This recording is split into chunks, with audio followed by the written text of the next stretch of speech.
We seek the pardon of our King. We seek the mercy of our Lord by singing together the penitential hymn.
May Almighty God have mercy on us, forgive us our sins, and bring us to everlasting life.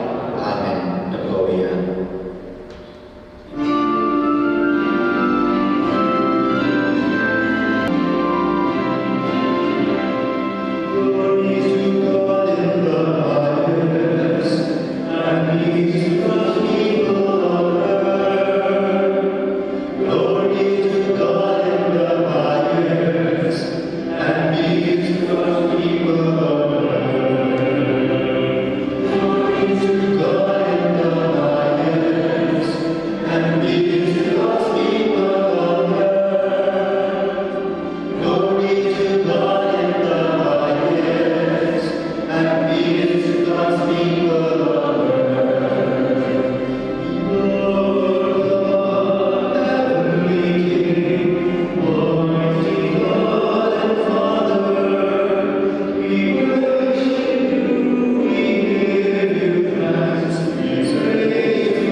Stir up the will of your faithful, we pray, Lord, that striving more eagerly to bring your divine work to fruitful completion, they may receive in greater measure the healing remedies your kindness bestows. Through our Lord Jesus Christ, your Son, who lives and reigns with you in the unity of the Holy Spirit, God forever and ever. Amen.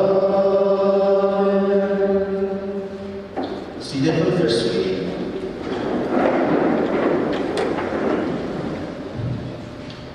The proclamation from the book of the prophet Ezekiel.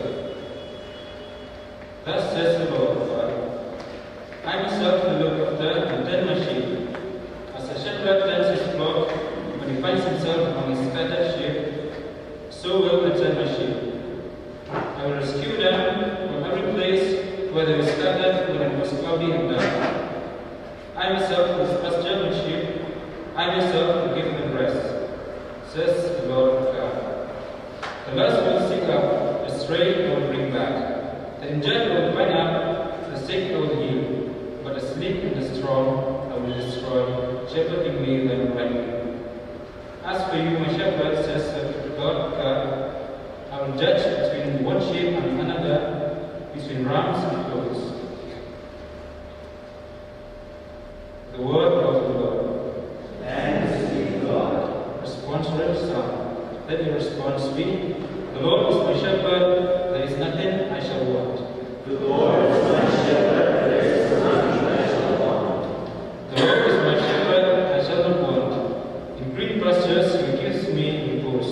Your response, The Lord is my shepherd, there is nothing I shall want. beside restful waters he leads me, he refreshes my soul. He guides me in right paths for his name's sake. Your response, The Lord is my shepherd, there is nothing I shall want. you spread a table before me in the sight of my foes. You anoint my head with oil, my cup overflows. Your response, The Lord is my shepherd, there is nothing I shall want. only goodness and kindness follow me all the days of my life, and I shall dwell in the house of the Lord for years to come. Your response, The Lord is my shepherd, there is nothing I shall want.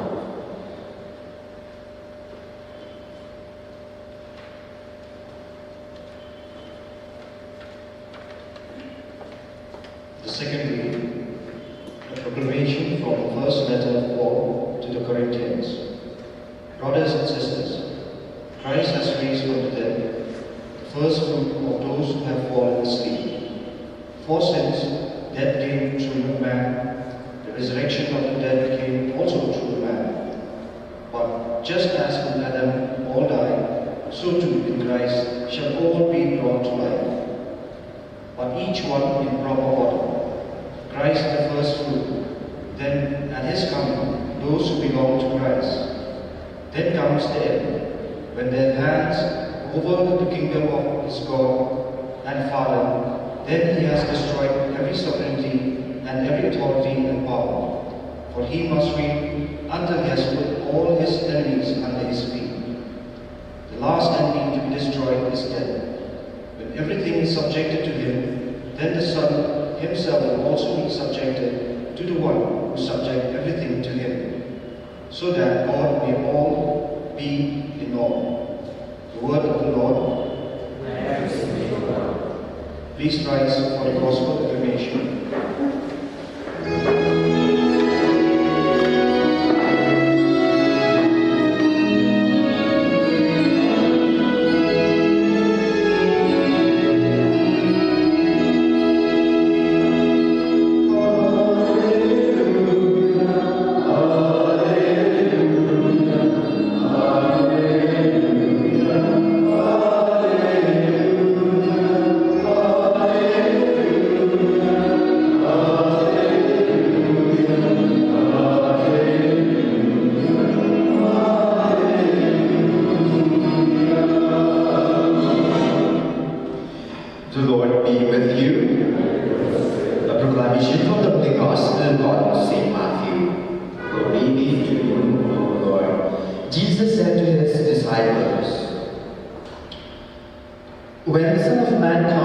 in his glory, and all the angels with him.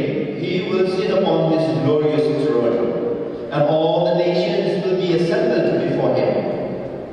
And he will separate them one from another, as the shepherd separates the sheep from the goats. He will place the sheep on his right and the goats on his left.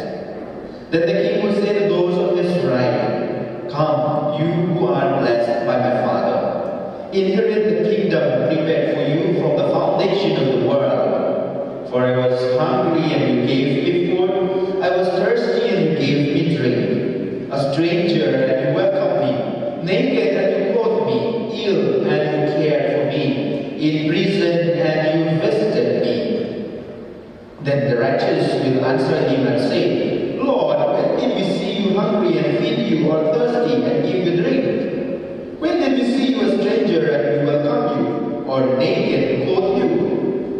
When did we see you ill or in prison and visit you?" And the king will say to them in reply, "Amen, I say to you, whatever you did for one of the least brothers of mine, you did it for me." Then he will say to those in his left, "Depart from me, you accursed, into the eternal fire prepared for the devil and his angels. For I was hungry, and you gave me no food. I was thirsty, and you gave me no drink. A stranger, and you gave me no welcome. Naked, and you gave me no clothing. Ill and in prison, and you did not care for me." Then they will answer and say, "Lord, when did we see you hungry or thirsty, or a stranger, or naked, or ill, or in prison, and not minister to your needs? He will answer them, "Amen, I say to you, what you did not do for one of these ones, you did not do for me." And these will go off to eternal punishment, but the righteous to eternal life. The Gospel of the Lord. Praise the Lord of Jesus Christ.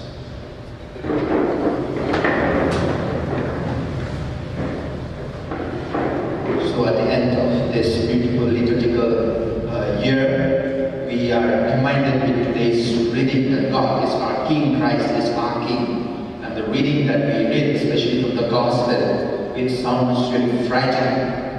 It sounds really frightening, especially when we are not generous, when we are not patient, when we are not loving our brothers and sisters. It sounds so frightening. That reminds me of a story that happened many years back in the life of Saint Martin de Porres, or Saint Martin of Porres. I hope probably you have read the story of this saint, a great Roman soldier who was so famous. And if you have not read about him, consider it reading during this Advent season, because he will really inspire us. Now one day, as a Roman soldier, he was touring around a village in Rome with his full Roman soldier dressed with a cloak and like that. In the evening, he saw a beggar stopping his horse, and he was shivering, almost naked. He was shivering in the cold winter time in Rome. And he was begging from Martin de Porres. He said, "Give me something." And Martin said, "I have nothing except the cloak that I am wearing." And looking at the condition of the beggar, he cut half of the cloak that he was wearing, and he gave it to the beggar. And he proceeded to the empire. In the evening, he forgot about it. He slept, and he had a beautiful dream. And in the dream, he saw Jesus wearing a half cloak in the dream. And all the angels and the saints around him, they asked Jesus, "Why are you wearing only half cloak?" And Jesus answered them a beautiful answer. He said, "You know, it was given to me by my servant Martin of Porres. That's why I have only half. It was given to me by my friend Martin of Porres."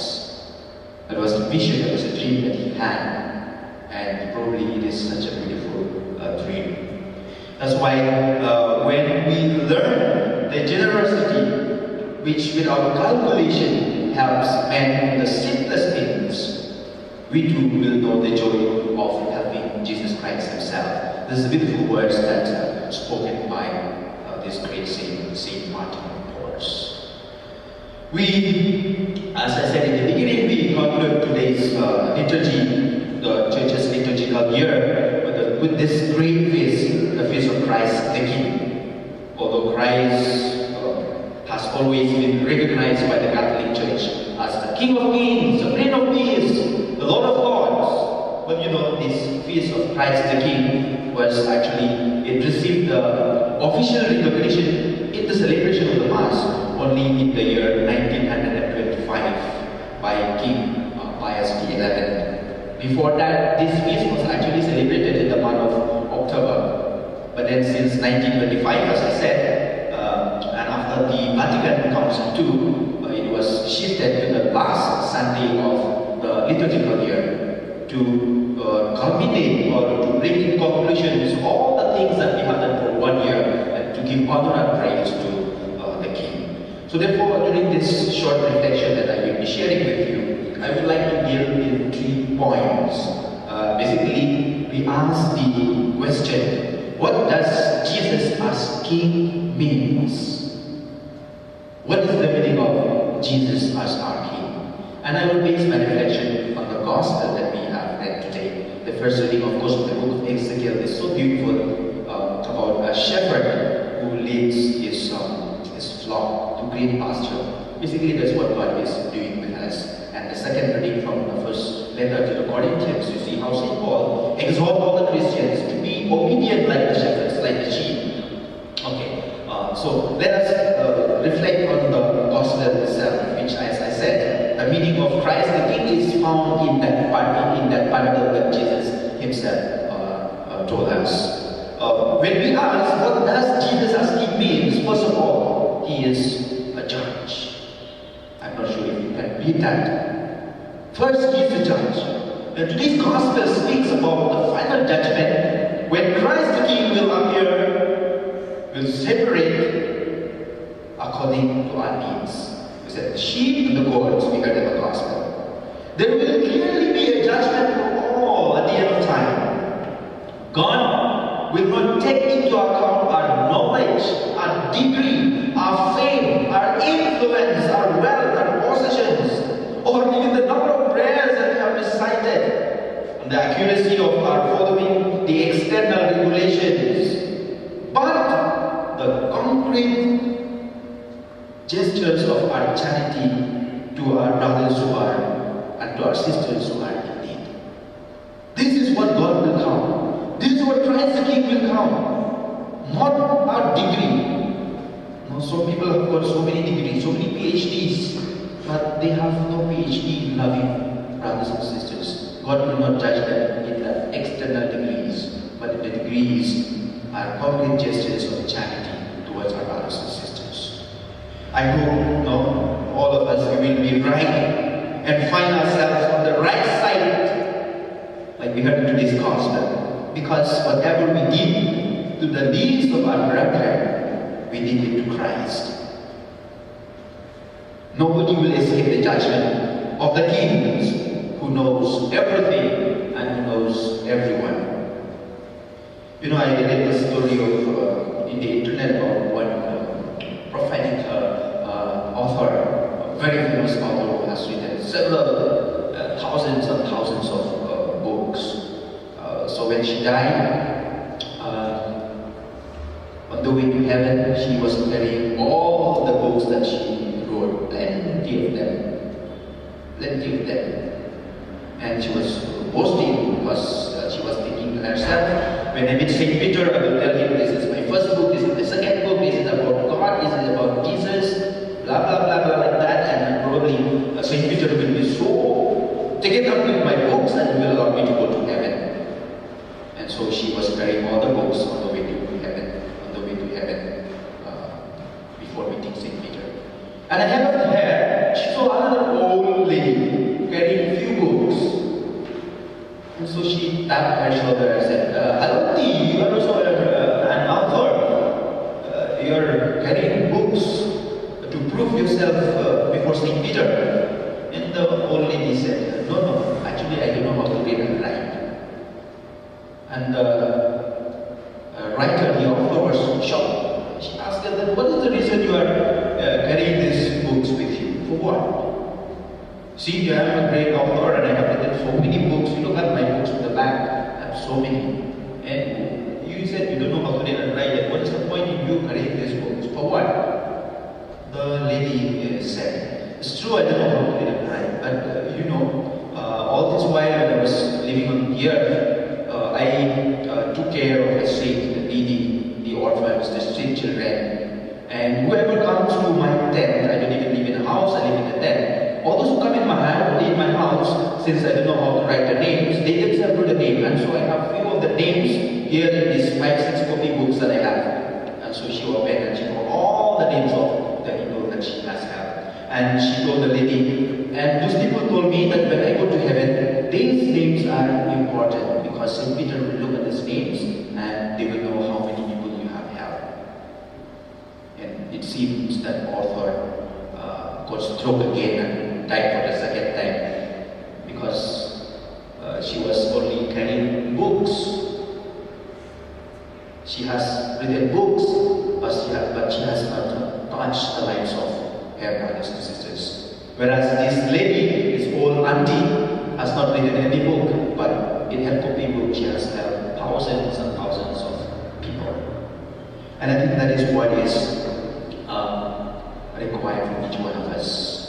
I have written a few books there, but those books of mine will be no use if I don't touch the lives of our brothers and sisters, if I am not caring, if I am not loving, if I don't help my brothers and sisters. So God will judge us, not on our books, not on our DVDs, but how we have treated our brothers and sisters. So this is the first thing that I would like to share with you. The second thing that we heard in the gospel is this: God will reward us. The King of Kings will reward us. The King of Kings is just. God is just. He is not forgetful. Even the small act of kindness each one of us does, He will reward those who forget themselves and reach out to others, the needy. Because as we have heard, Jesus, God, identifies Himself with other people. He identifies Himself with other people. This is a beautiful Christian ideal to have before us, that Jesus is in the other person. Jesus is in the person next to me, the person behind me, the person in front of me. In the person, Jesus lives. With and not the people that we were, the people that we talk, Christ is dead. One person in recent history who lived this this attitude, this way of life, this Christian way of life, is Saint Mother Teresa of Calcutta. You know, when she was in the hospital, I think in the year 1983, this was part of her meditation. It was a beautiful thing that she wrote. I put it down here. She said, Jesus is in the hungry. Remember this, she wrote this when she was in her sick bed in 1983 in the hospital. And she has time to meditate, and so she wrote down this beautiful reflection. She said, Jesus is in the hungry to be fed. Jesus is in the thirsty to be satisfied, to be satiated. Jesus is in the naked to be clothed. Jesus is in the homeless to be taken in. Jesus is in the sick to be healed. Jesus is in the lonely to be loved. Jesus is in the unwanted to be wanted. Jesus is the leper to wash his bones. Jesus is the beggar to give him a smile. Jesus is the drunkard to listen to him. Jesus is the mentor to protect him. Jesus is the little one to embrace him. Jesus is the blind to lead him. Jesus is the dumb to speak for him. Jesus is the crippled to walk with him. Jesus is the drug addict to befriend him. Jesus is the prostitute to remove from danger and befriend him. Jesus is the prisoner to be visited. Jesus is the old to be served. What a beautiful reflection. Jesus is in the other person next to me. And God will reward us. The King of Kings will reward us if we treat our brothers and sisters as we treat Jesus. And that comes me to the last point. I think I'm long already in my reflection. Anyway, today is the last Sunday of the month, so we can make this section. And the third thing that we heard from today's gospel is that Jesus, the King of Kings, God also punishes. But again, God is fair in His punishment. He has enabled us to be of service to others. He has blessed us to be able to share with others. We don't lack opportunities to help others. No, remember in the Gospel of St. John, Jesus says, the poor are always with you. Jesus identifies himself with the poor and the needy. That is why there is another passage from the Bible, from the book of Tobit. I think it is chapter 4, verse 7 to 12, 13, like that. Tobit advised his children, especially Tobias, with these beautiful words. I think I have written it up here. Beautiful words. It said, set aside part of your goods for almsgiving. Never turn your face from any poor man, and God will never turn His face from you. Such a beautiful thing. Again, set aside part of your good for almsgiving. Never turn your face from any poor man, and God will never turn His face from you. God identifies Himself with the poor, with the needy. And He will punish us if we neglect them. So at the end, let us pause for a moment. And I would like to give you a small hint to that, a small point to ponder. You know about Michael Jordan, one of the great basketball players we have in history. There's a book written by his biographer.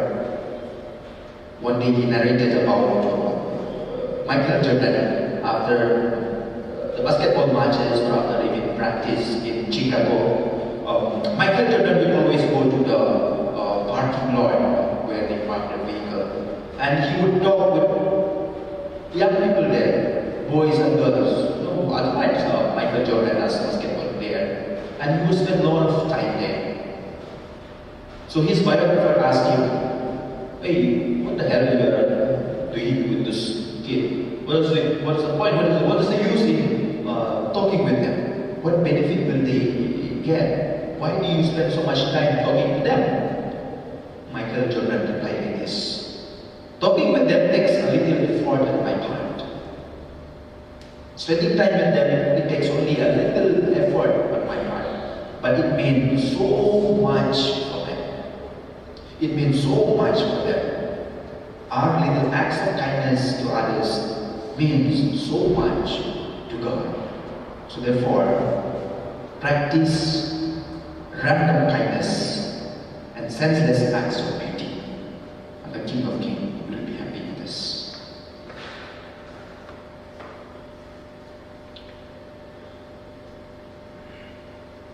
Let us stand for the son of faith. I believe in God, the Father Almighty,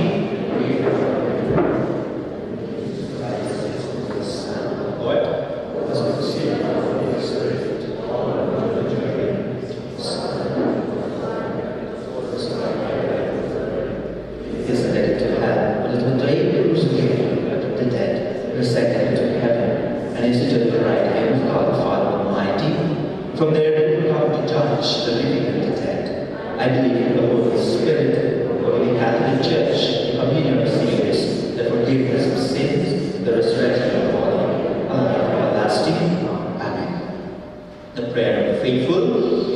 We are in constant danger of failing to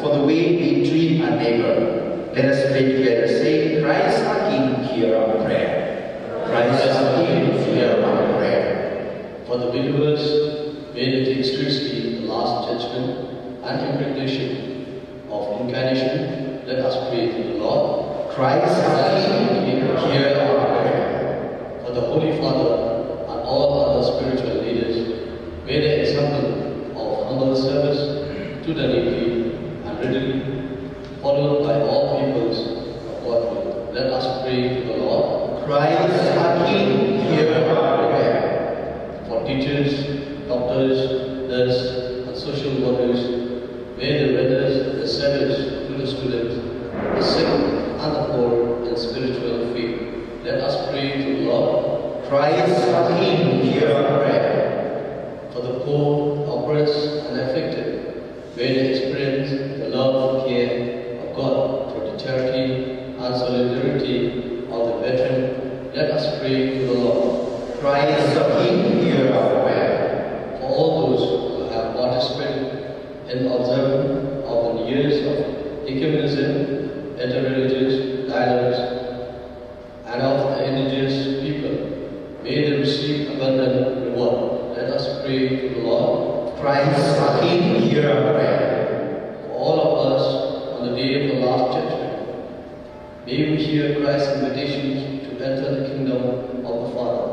Let us pray to the Lord. Christ our King, hear our prayer. Let us pause for a moment and pray for our personal intentions.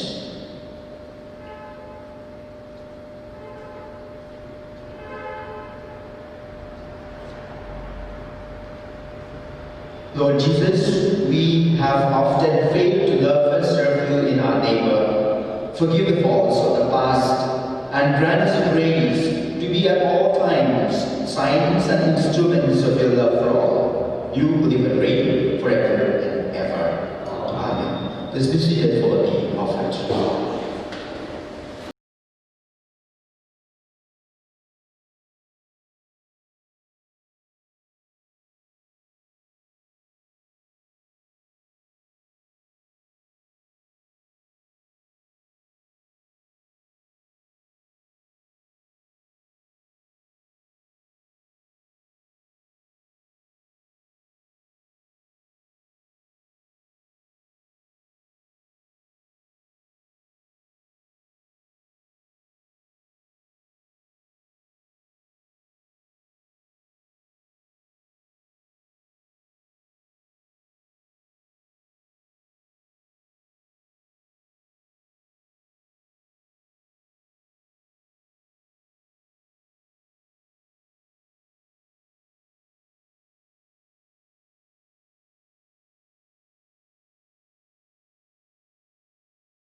Friends, and my sacrifice of yours may be acceptable to God, the Almighty Father. May the Lord accept the sacrifice in your hands for the praise and the glory of his name, for our good and the good of all his holy church. Accept, O Lord, the sacred offerings which at your bidding we dedicate to your name, and in order that through these gifts we may become worthy of your love.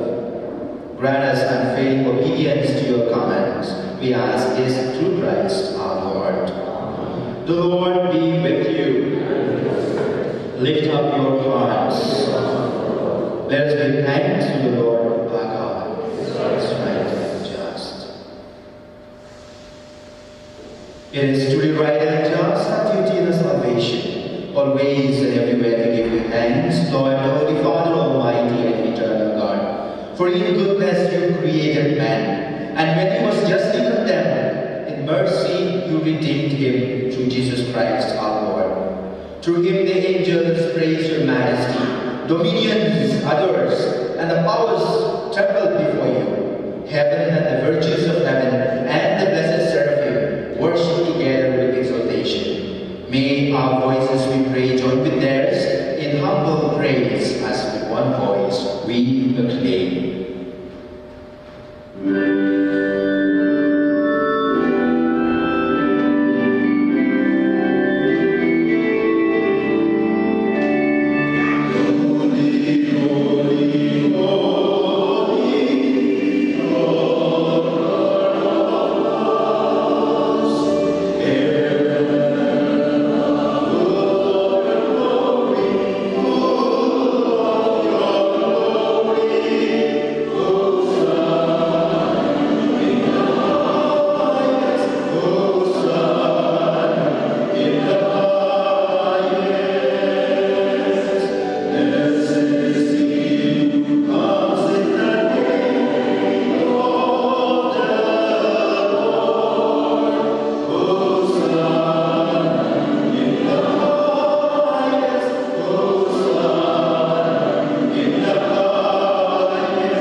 In a similar way, when supper was ended, he took the chalice, and once more giving thanks, he gave it to his disciples, saying, "Take this, all of you, drink from it, for this is the chalice of my blood, the blood of the new and eternal covenant, which will be poured out for you and for many for the forgiveness of sins. Do this in memory of me."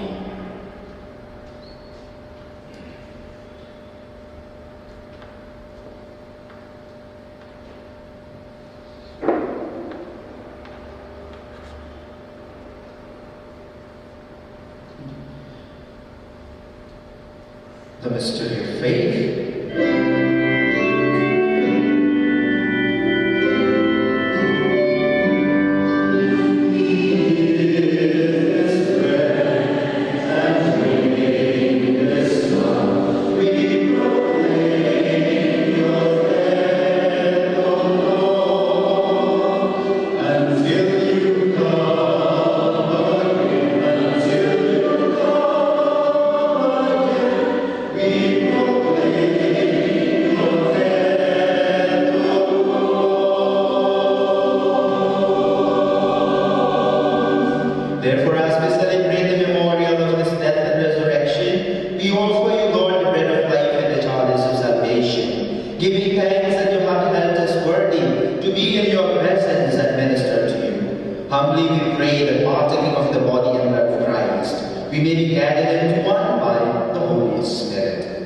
Remember, Lord, your church spread throughout the world and bring her to the fullness of charity, together with Francis, our Pope, and all the clergy. Remember also our brothers and sisters, our friends and loved ones who have fallen asleep in the hope of their resurrection, and all who have died in your mercy, welcome them into the light of your face. Have mercy on us all, we pray, that with the Blessed Virgin Mary, Mother of God, Blessed Joseph, her spouse, with the blessed apostles, and all the saints who have peace you throughout the ages, we may merit to be co-heirs to eternal life, and to praise and glorify you through your Son, Jesus Christ. Through him and with him and in him, O God Almighty Father, in the unity of the Holy Spirit, all glory and honor is yours forever and ever. Amen. At the Saviour's command, informed by divine teaching, we dare to say, Our Father, who art in heaven, hallowed be thy name. Thy kingdom come, thy will be done on earth as it is in heaven. Give us this day our daily bread, and forgive us our trespasses, as we forgive those who trespass against us. And lead us not into temptation, but deliver us from evil. Deliver us, Lord, we pray, from every evil. Graciously grant these in our days, that by the help of your mercy, we may be always free from sin and safe from all distress, as we await the blessed hope and the coming of our Savior, Jesus Christ. For the kingdom, the power, and glory are yours, now and forever. Lord Jesus Christ, you said to your apostles, Peace I leave you, my peace I give you. Look not on our sins, but on the faith of your church, and graciously grant peace and unity in accordance with your will. You will live and reign forever and ever. The peace of the Lord be with you always. Let us offer each other the sign of peace.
you, Almighty God, that those to whom you give the joy of participating in divine mysteries may never be parted from you. And may you continue to bless Jacob on his birthday and all of us gathered here, that we may serve you always as our King. We ask this through Christ our Lord. Amen. So thank you for participating in today's Eucharistic celebration. Next Sunday is Advent. We will have the Mass again here at the same time. The Lord be with you. May Almighty God bless you and your intentions, the Father, and the Son, and the Holy Spirit. Go, the Mass is ended. Thanks be to God. We will sing the song, All Glory, Lord, and Honor, Christ Jesus.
Glory be to the Father, and to the Son, and to the Holy Spirit, as it was in the beginning, is now, and shall be, world without end. May the help of Christians, in the name of the Father, and the Son, and the Holy